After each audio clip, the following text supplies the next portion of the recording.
All right, so watching the video on gaslightings. All right. Well, this chick has a lot of stuff. A lot of good stuff. So I like to do supplemental to this type of stuff. So people who tell you what really happened. So one of the things that I have is essentially a form of a photographic memory, and in lots of ways an audiographic memory. And so with that, I'm also a person that is like completely aware of most of my surroundings, even in a shock state. And so I'm also able to comprehend what people are saying, even though I may not be giving off the visual signs. A lot of the things that happened to me as a child had me just going and faking, not faking, but being in a shock state, but being completely aware of everything around me in lots of ways.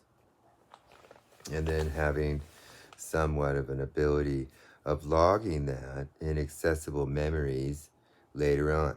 See, this is like where these MK Ultra sites, they talk about carrier pigeon. See, essentially in the shock state, I'm able to pull in and to process everything around me. It gets placed in somewhat of a compartmentalized amnesia, but at some point there are triggers that then have that memory fully vividly being recalled. And so people that tell me what happened. First, a lot of my approach to this is that when people tell me what happened, that goes against what I saw and what I experienced, and I attempt to figure out what that person suffers from in a gaslighting way, or what kind of lies and manipulations that person is doing, or what types of motives that person has for telling me about something that I know for a fact happened, and then why they would be telling me differently, basically. And so I attempt to figure out everything about why that person is doing a form of gaslighting, and that then I wonder who would attempt to gaslight somebody like me. Because essentially, like, pretty much I view most other people in the situations that I'm talking about, I view most of those people as one as being like way lesser intellectually than me, probably extremely gaslit themselves in a completely different way, and people who pretty much probably don't know enough about me to realize that I don't feed from other people. I don't feed. I don't feed from a dick of some master that tells me what to fucking do and say and think and shit. I don't. I think for myself. I don't rely on people to tell me what I saw and shit. I don't at all. I logically process through that. I work through the whole aspects of the shocks and shit, and I rebuild the memories and shit, and that's what I do. And so when people tell me, most of the time I look to see what types of motives they would have for performing some form of gaslighting about anything. And so that's what I do. So that's what, people are using stupid fucking pedophile methods. That's basically how I view it. So the whole idea is that at times, in ways, and that's why I attempt to look for the motives. They may not necessarily be sinister motives. They may be like, when I was a younger boy, they would have a witch who essentially was just blackmailed horribly, that would literally tell me that something didn't happen, and I'd be like, huh? Yeah. Okay.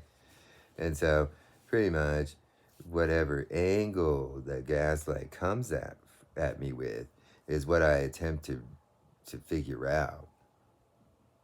It's like there's different motives for doing that, and that it doesn't necessarily come from a narcissistic angle. Sometimes it's an outward self-protective angle in ways, and that is where I'm such an intuitive person at people's psychology that I can basically pinpoint the difference between a woman that comes from a self-protective, like abusive situation that's looking to self-protect herself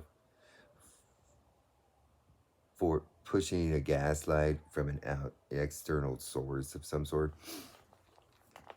Because I know that in satanic S&M, they attempt to gaslight people using people around them through extortions, through fear, through lots of different angles that the person doesn't necessarily like mean to do that, but there's a side external aspect to it. And so then that's where I attempt to figure out what these side external aspects are to it, because then that builds me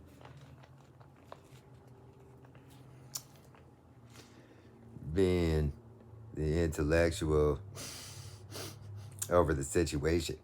Okay? And so that is where, but then other people are self-protecting for their own reasonings and stuff like that, and those are usually stupid fucking pedophiles. When a woman does it at somebody, a lot of times it comes from expectations that come from an external source, and then that's where you research the external source. And that's when a wizard just sits there and goes, "Shut up, witch." Basically. And then that's when you start mansplaining at the stupid fucking pedophiles. I mean, that's in a more simplistic, concise way. That's kind of the approach. And then I don't I don't let people tell me what reality is. And that training or whatever that would be, that is where you have to first you have to deprogram. Then you got to get the person to be thinking in the right logical ways, and then they need to be doing rationality, and then they need to stop letting people define their reality. And then I don't let people define my fucking reality. Okay? Here and now. That is what reality is. And then there's advanced methodologies that I'm kind of skilled at, that essentially the moment somebody is doing weird mastering over a witch, then the witch starts coming at me with dumbness, then that's where I take control. And then I start focusing on the stupid fucking pedophile, and then I break them down intellectually and stuff, and then I pick apart all of their thoughts, and I show them all their fucking errors, and then in the end, then those people, they look like fucking idiots. Then the witch stops listening to them, and then that's where I come back to the witch going, "Yes,